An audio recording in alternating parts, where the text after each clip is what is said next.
G'day friends and fans, and welcome to Dave Talks Stuff Ukraine War Update for the 29th of January 2025.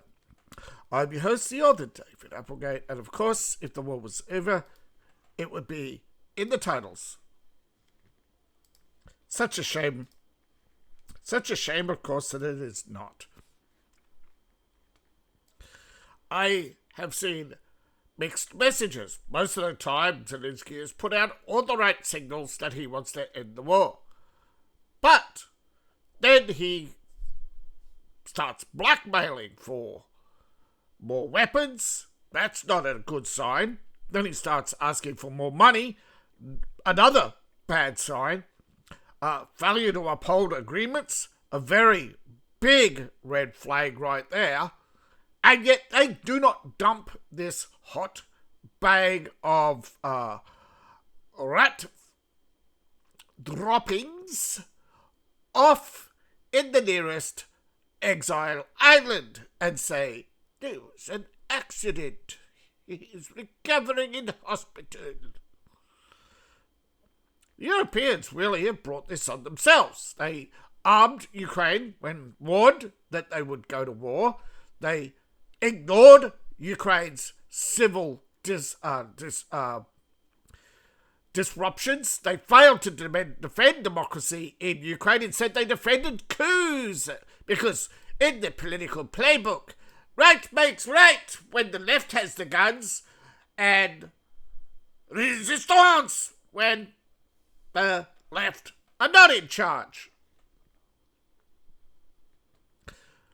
Yeah, so everything is a political game. The left laugh at you. They every time you give in to them, they laugh. They chuckle that you fell for their schemes, their lies and deceptions, and then they cry when you don't, because they're nothing but predominantly they're bullies, but they're both passive aggressive as well as psychologically manipulative, of course, and of course violent. When all else fails, violence! Oh, violence is political. Alright, so it's hard to tell sometimes, but yeah, Russia's made little advances here and there, but nothing of significance in the buffer zone. Fighting continues in Kupiansk, the backwards and forwards continues. The Russians failed to gain a foothold for long, but they are still fighting, just pushed back. Here, it's the same thing. Backwards and forwards every day. Really just grinding down. The bear trap continues. Kupiansk is probably still in bear trap mode. But here in Dubneshi, Russia's advancing through the town, but not at a great pace. Stalled, but little movements south of Zvezk. North of Chavashya, Russians seem to have settled in. In Kodinskaya, Russian offensives continue. Little subtle gains here and there, nothing of significance. And Peninsula still is 50% in the hands of the Yukis. In other areas, the Yukis have suffered minor setbacks, but the Russians are headed towards Haryshny, though Ruddy to the north is a stalemate. To the south, Myriad, the Russians continue to advance, but not far or much. But see, this is the thing. The Russians are moving their troops around all the time. They are focusing on areas while Ukraine is on the constant defensive, trying to hold the line. Because if they move troops off a position, they know they lose a town. But when they lose a town, they move troops and lose another. So it's an endless battle. And the Ukrainians are losing their own strategy, right? The more they try to inflict casualties on the Russians, the more they end up casualties of the Russians. And Russia is happy to oblige their suicide. So apparently is Western Europe. But Drone strikes continue on Dmitriysk and other areas, but not. But most of the usual suspects, other than Odessa and Kiev, got their respective spankings. There was a drone incident on the border, a drone incident in Russia, a drone incident on off the coast, but that's it. Right? Ukraine makes a lot of claims. They strike here and there. They set fire to a substation using saboteurs. But most of the time, they never tell you how many die in Russia every day trying to help Ukraine, because the promise of the West is to invade, right? The Russian opposition. That is not you. Democracy and war are antithetical to each other. If you're waging war against a country, you are not in favour of democracy. If you're screaming about Russian interference, you have no right to attack Russia, right? You have no rights, right? You have to. If you're a nation of laws, you settle disputes. You don't go to war just because you think, and this is the problem. The left and their delusions, they're paranoid. They believe these things. They believe half the stuff they hear that's negative about Russia or America or anything right wing. And as soon as something's labelled right wing, it's in the hate pile. In the hate pile, we must hate on it. We must stop those fash. And they don't know anything about the fash. You know, Mussolini, the inventor of fascism, was a Marxist. But he decided that Marxism was a failure and needed an intermediary step towards pure socialism, where he created fascism, which was a merger of the state and corporations. Of course, the left go, oh, you just don't know the definitions. Yeah, you don't, clearly. That's another confession by projection. And of course, one of the reasons why Europe is rejecting Ukraine more and more is they read headlines like this, coming from Al Jazeera, not Russia, where Russians are forced to destroy their passports, undergo hurdles, right? Sometimes years of testing, sometimes forced to go and fight for Ukraine. Even then, they're still not declared legally human. And they no longer can leave Russia. No longer leave Ukraine. And they cannot return to Russia, because once they fight for Ukraine, they are now in violation of Russian law. 12 to 20 years for waging war against Russia. So, Russians, and they're not allowed to leave Ukraine, and no country will take them as refugees. But I thought you support all refugees, all lives matter. Apparently to nobody.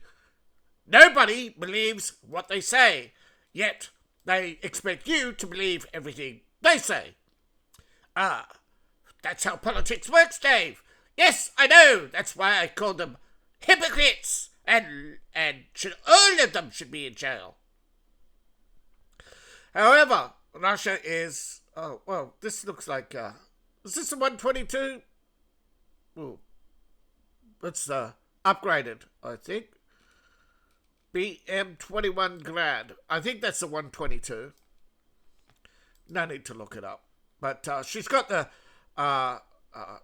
cope cage. Obviously, they're starting to work, right? Obviously, the Ukrainian drones. Otherwise, these,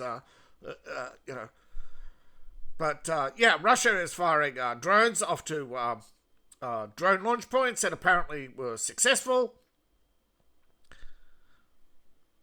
And drone attacks, of course, Russia is alleged of only targeting civilians, while Zelensky says France will deliver more military aid, missiles for air defense and aerial bombs.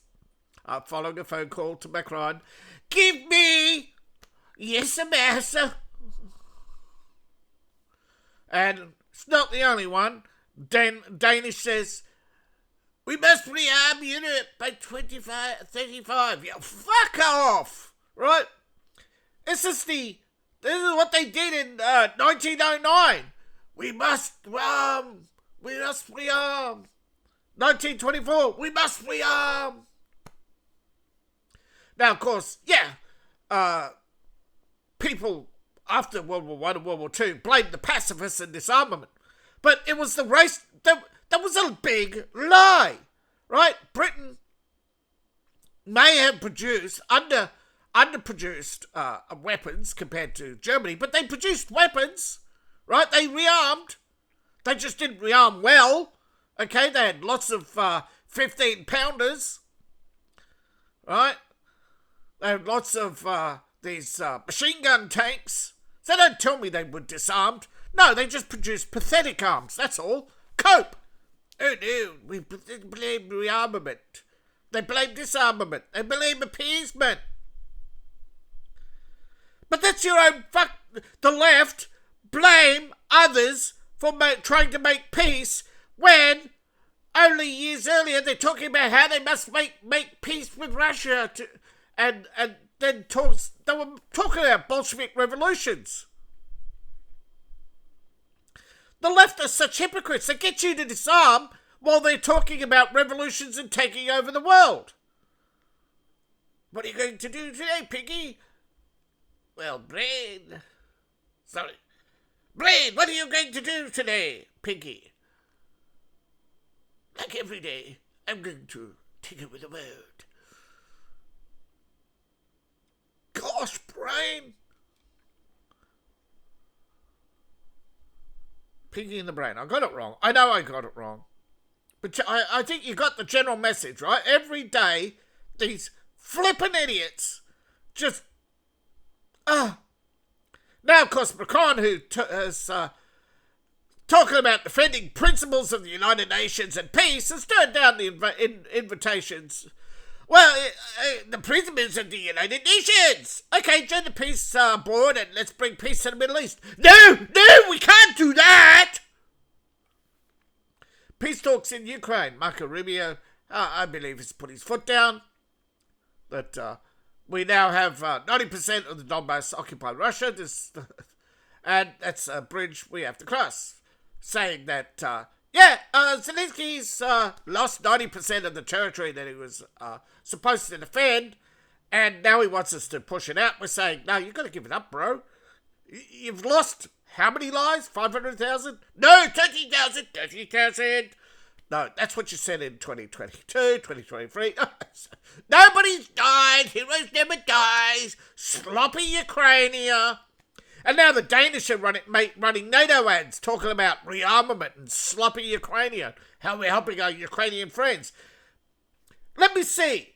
In the history of the world, right, have you ever had somebody who lived with their hand in your pocket, right, has ever truly been your friend?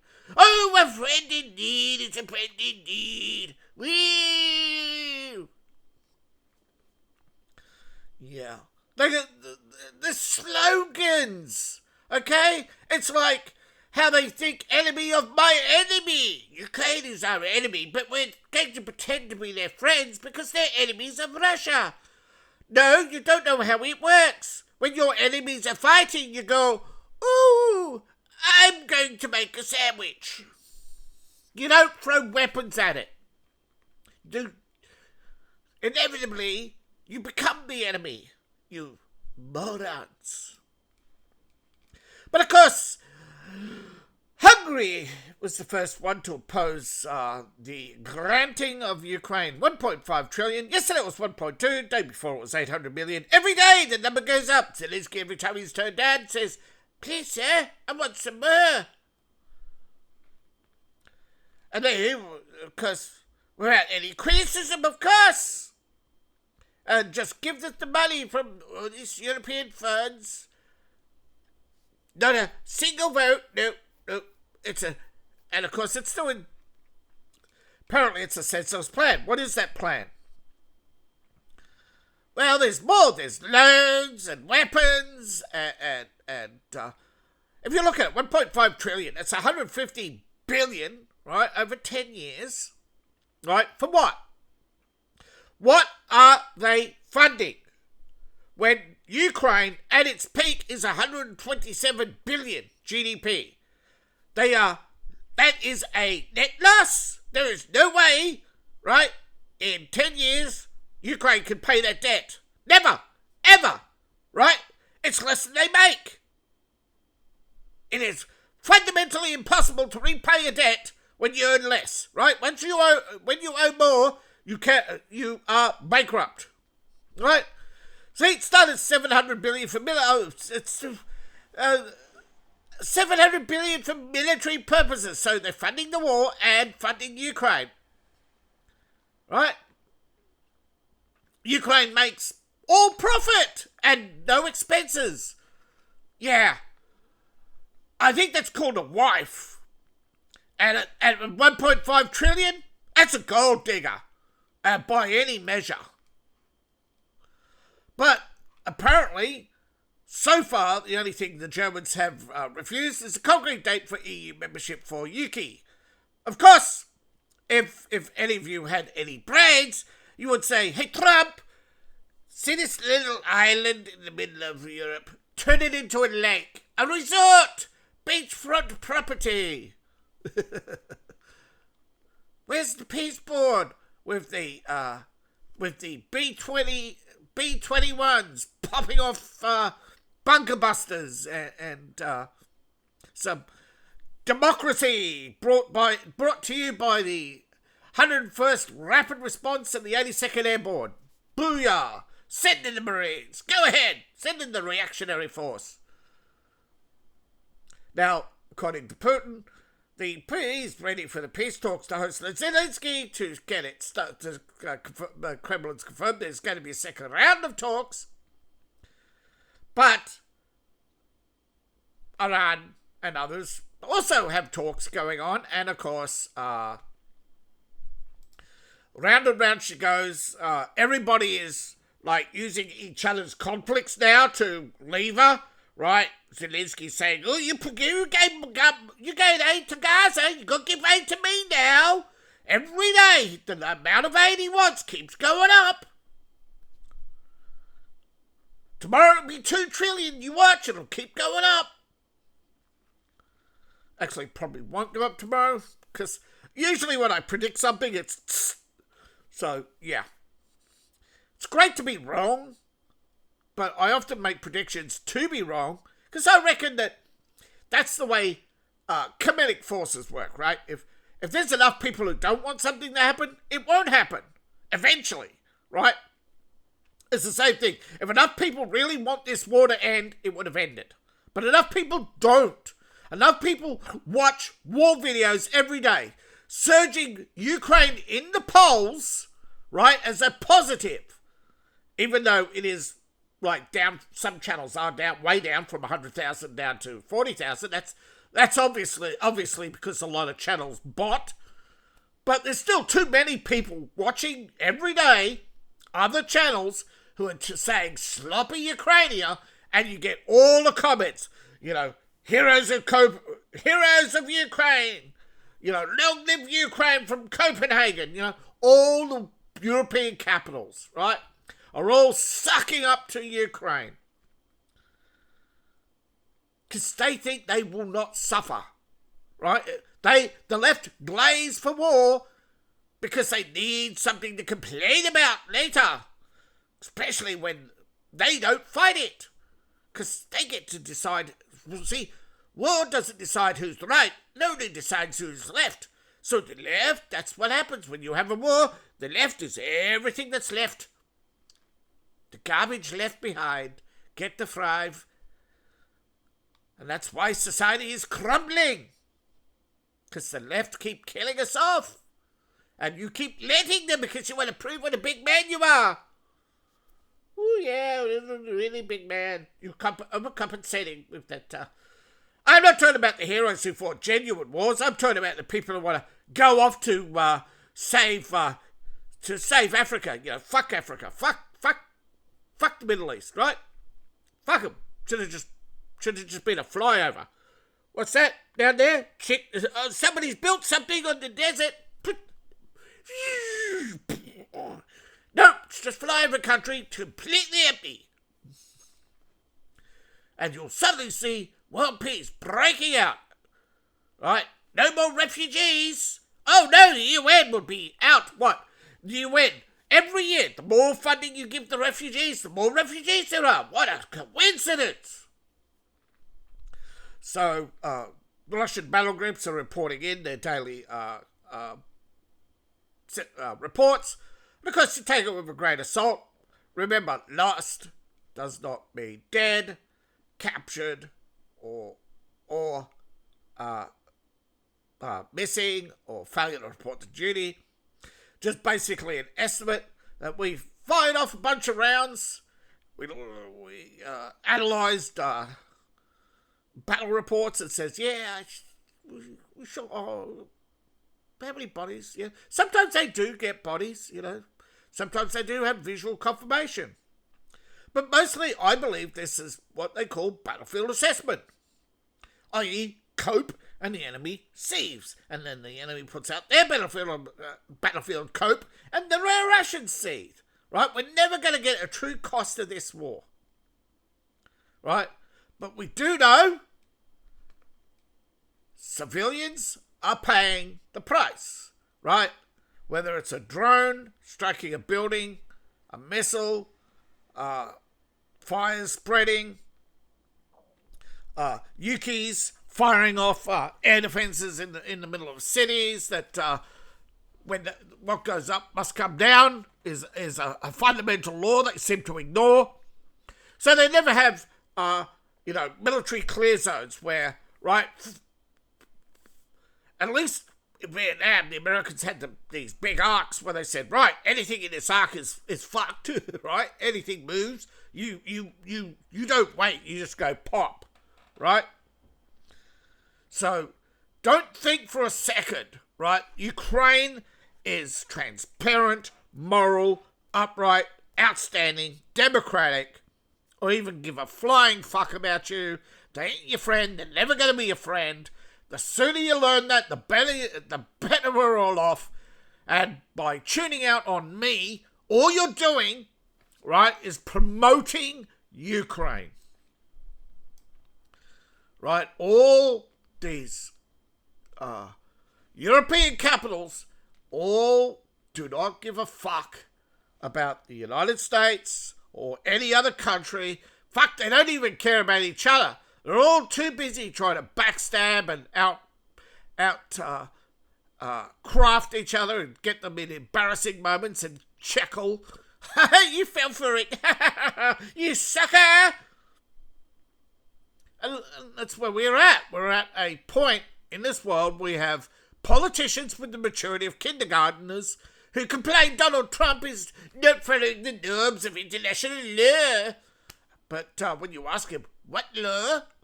What law? They say the norms. The norms! Yeah, fuck Norm. He's a fat fuck.